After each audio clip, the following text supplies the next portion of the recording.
This is a BushingFix.com installation video for the JE1Kit.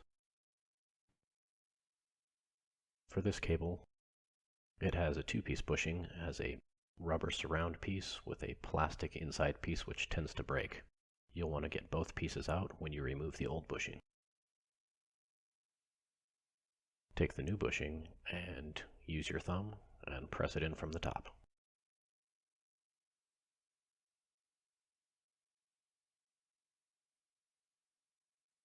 For the other style cable with the metal cable end, it's a little bit tighter fit, so it'll be a little bit more difficult to press the bushing into place, so you might find it helpful to place the bushing upside down on a flat surface and press down on the cable end until the bushing installs into place.